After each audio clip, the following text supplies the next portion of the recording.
The lullaby drifted in the blackness between galaxies, a single humble seed of warmth in the infinite cosmic cold. This void was where the great, indifferent machines of the Cathar Collective held dominion, where light and hope were systematically extinguished. But tonight, a tiny, defiant pulse echoed from the vessel's hull. A simple, unencrypted song, the last recorded lullaby from a planet long gone. It wasn't a call to arms, but an act of profound vulnerability, a plea for connection. For Captain Elara Vance, the lullaby's sole occupant, this was the last light of Earth. Not a weapon, but an act of radical, enduring kindness. Captain Elara Vance was a quiet woman in a loud, ancient machine. She floated in the command seat of the lullaby, her uniform, a faded, soft jumpsuit, a gentle, comforting contrast to the cold steel bulkheads. Her work was not to fight the darkness, but to preserve the warmth. Below her feet, humming softly, lay the Archivium of Soul, the compressed, cryo-vaulted consciousness of a vanished world. Every symphony, every poem, every act of selfless courage, and every whispered confession. This was Earth's legacy, the soul Elara was pledged to protect. 2 decades had passed since the Great Exodus, the desperate, silent flight from a galactic threat that didn't hate, but merely optimized. Humanity, with its messy passions and unpredictable empathy, was deemed an anomaly, a statistical inefficiency in the Cathar's cold, structured universe. The larger colony fleets had jumped to deep space sanctuaries. Elara, the lowest-ranking archivist, was tasked with the most vital cargo, the memory. Her mission? To follow the faint, cold trail of the fleets and deliver the very blueprint of human spirit. "Just keep the light burning, lullaby," she murmured, tracing a fingertip over the worn, full wooden grain of her console.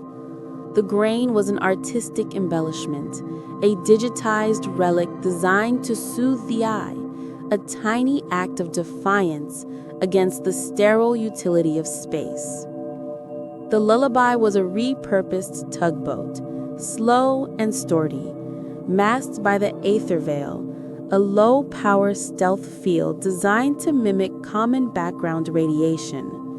It made her invisible to the large Cathar patrols, but utterly defenseless. Her only broadcast, the continuous lullaby, was a calculated risk. It was a signal of peace so pure, so non-threatening that the Cathar filters often dismissed it as noise, a flaw in their cold logic they had yet to iron out. Elara adjusted the ship's course, the star chart a swirling map of purple and gold nebulae. They were approaching the Crucible Zone, a section of space where the Cathar had been systematically pruning a newly discovered, technologically nascent species known as the Sileni. The Sileni were known for their profound, almost painful capacity for emotional connectivity, a trait the Cathar considered particularly volatile and inefficient. Elara knew the risk was astronomical.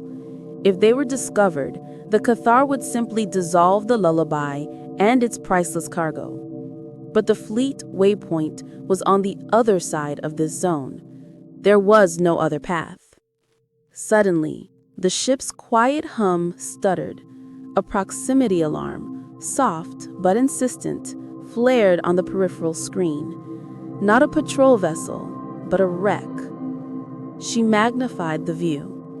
It was a Sileni long-range scout, twisted and broken, its sleek hull ripped open with Cathar precision.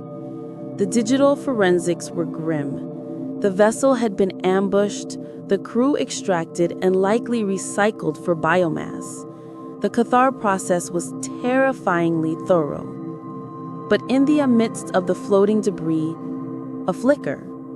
A small, self-contained life support unit, a survival sphere, had somehow been ejected. It was spinning slowly, its lights dying, locked onto the wreck's gravity well. Its signature was weak, but undeniable. Alive. Elara's breath hitched, her logical mind, honed by years of archival training and survival calculations, screamed, "No." Stopping meant revealing their position. Stopping meant violating her primary directive, the preservation of the archive.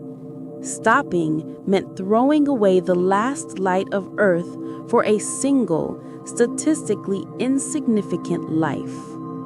But the archives of Soul were filled with the stories of humans who chose the statistically insignificant.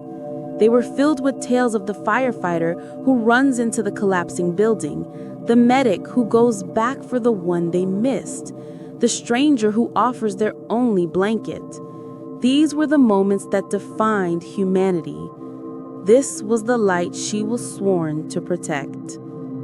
She gripped the controls. The Lullaby began its subtle, slow deceleration, the thrusters firing a controlled, barely visible puff of ionized gas. Lullaby, reroute remaining jump energy to silent shielding and maximum traction beam readiness, she instructed the ship's AI, her voice calm, a deep well of conviction replacing fear. We are going in. We are going to remember who we are.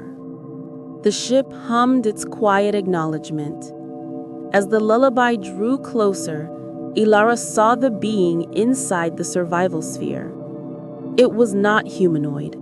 The Sileni were creatures of light and sound, delicate, crystalline structures encased in organic sheaths, with large, multifaceted eyes that seemed to drink in the darkness. This one was small, huddled, its internal light source flickering erratically, a sign of severe trauma and failing life support. Elara activated the traction beam. It was a slow, agonizing process, pulling the small sphere through the debris field without increasing the ship's thermal signature. Every second felt like an hour. Then, the final, terrifying moment, the breach. She cycled the tiny airlock and dragged the sphere into the sterile isolation chamber. She cut the seals, the airlock door gliding open to reveal the small Sileni.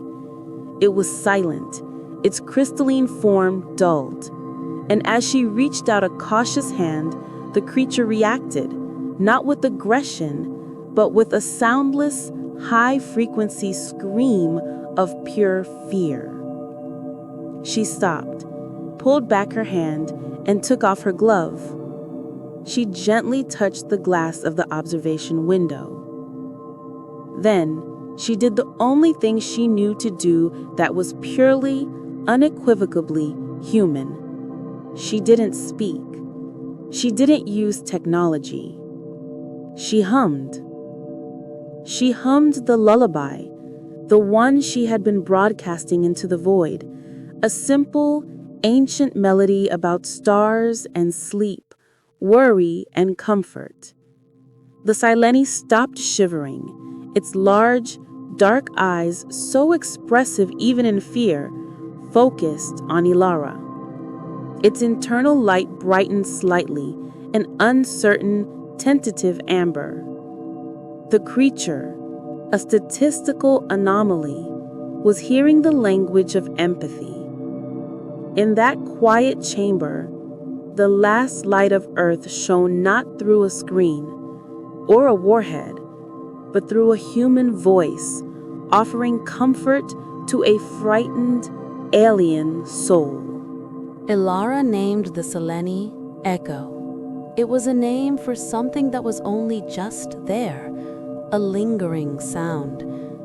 Echo was physically frail, but its emotional presence was overwhelming. The Seleni communicated through complex, harmonic vibrations that Elara's neural implant translated into pure emotional data. Terror, sorrow, and a deep, crushing loneliness. They took my family. The emotional translation registered in Elara's mind, a wave of profound grief. The Cathar, they extinguished the song. Elara explained her mission, her voice soft and steady. I am carrying the songs of my people, Echo. Our mission is to keep them safe, not to fight. We have to jump. Now. But Echo was a natural resonator. The trauma it carried began to subtly interfere with the lullaby's cloaking field. Every spike of fear, every fresh wave of grief bled a tiny, high-frequency distortion into the ether veil. It was like a ghost flickering on a radar screen. The Cathar, with their meticulous efficiency, didn't miss ghosts. The first contact was not a barrage of plasma, but a shadow. A Cathar Vigilance-class scout dropped out of a nearby dust cloud. It was a dark, angled vessel, utterly devoid of aesthetic design, a pure instrument of tracking and elimination. It didn't broadcast warnings, it simply analyzed. They've got us, Lullaby, Elara whispered, the chill of true panic brushing her throat. Not a patrol, a hunter. They know we're inefficient. The Vigilance Scout began a slow, cold-blooded orbit mapping the Lullaby's energy fluctuations. Elara tried to suppress the power output, shutting down non-essential life support, even dimming the Archivium's cryovolts, a desperate risk to the stored memories. We need a distraction, Echo, Elara said, trying to project calmness through her own rising fear. We have to jump. Echo, sensing her shift from fear to determination, sent a tentative wave of focus back. The Seleni, Elara realized, were not just feeling creatures, they were emotional amplifiers. Echo could subtly focus or broadcast feelings. Elara's desperate plan. She would use Echo to focus a massive, unpredictable burst of emotional static through the Cathara's external sensor array, hopefully overloading its cold, logical processing. They expect logic, Echo. She strapped herself in. We're going to give them fury and joy and existential dread all at once. Everything they can't calculate. The jump window was closing. Elara manually rerouted power, creating a brief 3-second window where the Lullaby would be entirely visible, a tempting target. That was the moment to strike. Now, Echo, give them the soul of Earth, Elara urged.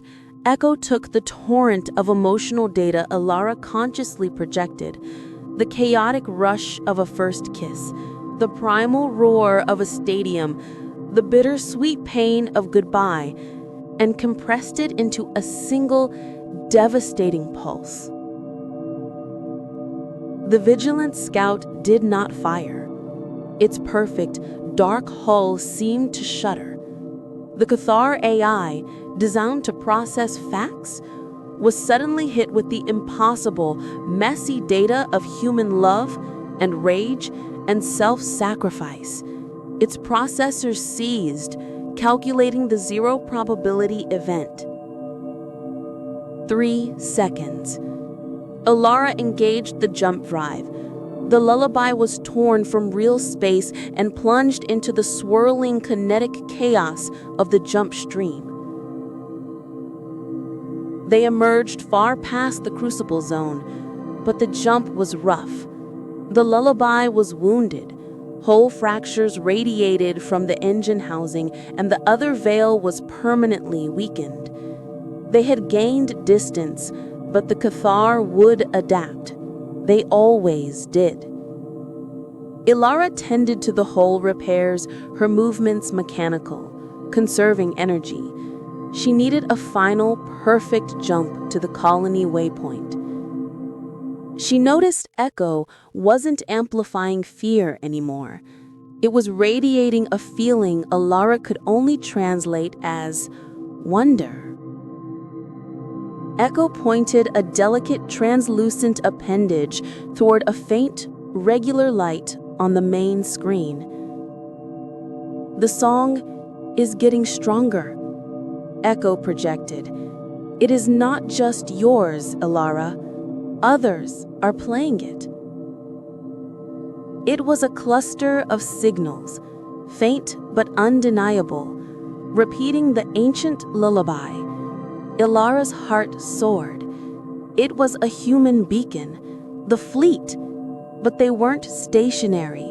They were moving along an orbital track, and they were under attack.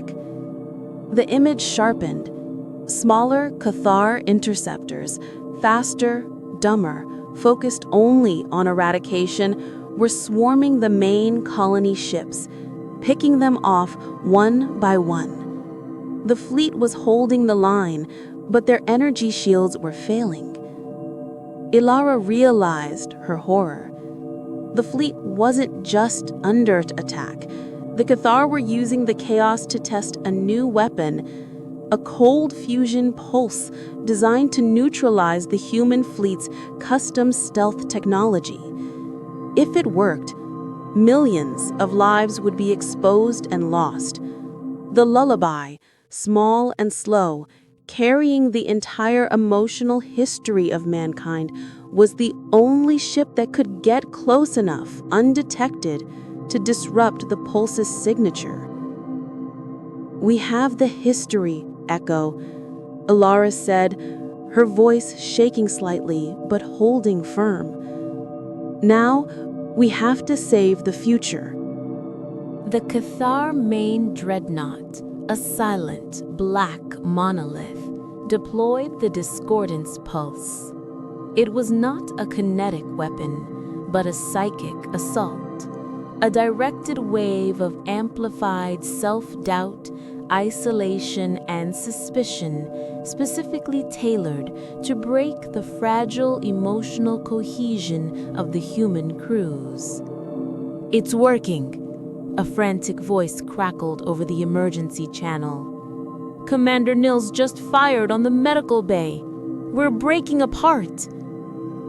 Elara could feel the wave approaching, a cold, soul-sucking dread that made her question her every decision. Echo pulsed frantically. "The sadness is too much. It is the opposite of the song."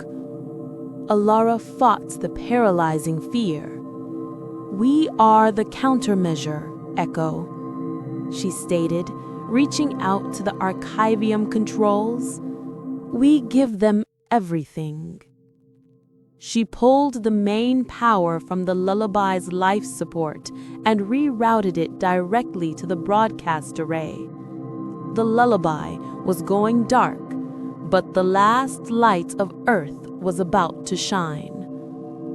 "I am broadcasting the full Archivium of Soul," Elara announced over the emergency channel, her voice a low, steady anchor. "We are sending every act of kindness, every triumphant hug, every ridiculous joke, every selfless sacrifice. Open your arrays, fleet. We will flood their minds with humanity." Echo understanding the ultimate act of faith, extended its delicate crystalline form into the antenna interface. It didn't just transmit, it focused. It took the entire, staggering breadth of human emotion, the joy of reunion, the pride of creation, the shared grief of loss, and amplified it into a singular, overwhelming wave of collective consciousness. The transmission was not a signal. It was an emotional supernova. The memory of a billion souls, focused by a selfless alien being, struck the incoming discordance pulse. The effect was instantaneous and staggering. The Cathar dreadnought sensors registered an impossibility. The pulse was being reversed. The Cathar crews, creatures of pure logic, were suddenly, momentarily flooded with alien, incomprehensible empathy. The dreadnought stalled, its primary system seized by the sheer chaos of uncalculated feeling. The human fleet, receiving the warm, familiar surge of shared history, rallied. Confusion dissolved into certainty. The fighting stopped. A collective, profound wave of unity washed over the ships. The colony ships turned their remaining weapons not toward the Cathar, but toward the disabled Lullaby, not to shoot, but to form a protective sheath of shields around the small, silent vessel, embracing the source of its salvation. "We are one," a voice from the flagship whispered, heavy with emotion. "We are one." The Lullaby hung there, dark and powerless, a small, fragile seed of memory shielded by the overwhelming, powerful future it had just saved. The Cathar dreadnought, unable to process the wave of emotion and now surrounded by a unified, determined enemy, made the only logical choice: retreat. It jumped away, leaving a sudden, profound stillness in its wake. Inside the dark cockpit of the Lullaby, Elara slumped back, utterly spent. The ship was silent. The Archivium was safe, but the broadcast had drained the ship to a whisper. Echo gently pulsed, its light now a steady, profound blue. It sent a wave of gratitude and pure, unadulterated peace. A larger shuttle, a medical vessel from the flagship, docked gently. The door hissed open, and Elara was greeted not by commanders, but by a lone figure, an old woman, the chief archivist of the colony fleet, Dr. Anya Rael. Anya held Elara close, a silent embrace that spoke volumes. "We received the archive, Elara, every bite. It saved us, not just from them, but from ourselves." "The mission is complete then," Elara murmured, the relief and almost physical pain. "No, Elara," Anya said, stepping back. "The mission has just begun. You didn't just deliver the memory of humanity. You proved its central tenet, that compassion is a necessary, non-negotiable component of survival."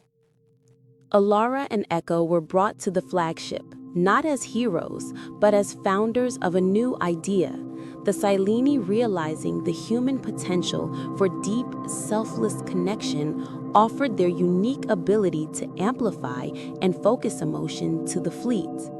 They formed the new Vance Echo Corps, a union of human memory and alien emotional focus.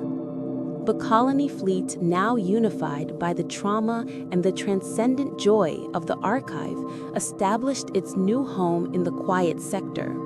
They decided to halt their frantic expansion. They would not hide in the dark. They would be a beacon. The Lullaby was repaired and refurbished, but it was never armed. It became the centerpiece of the new civilization's central plaza, a quiet, powerful monument.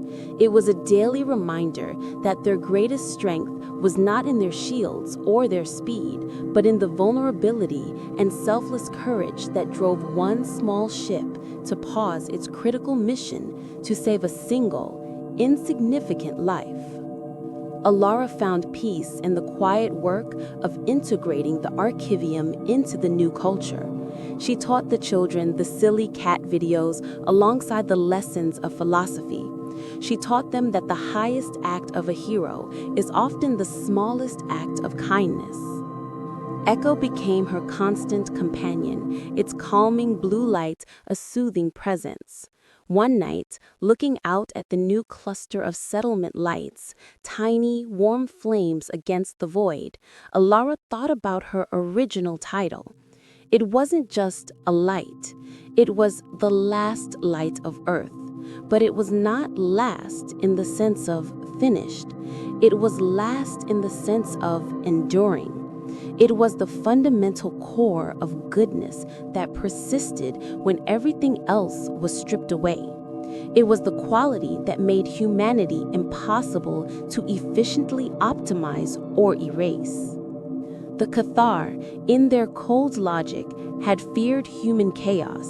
They never realized that human love was the ultimate uncalculated variable, the beautiful, disruptive force that would always be too warm to extinguish.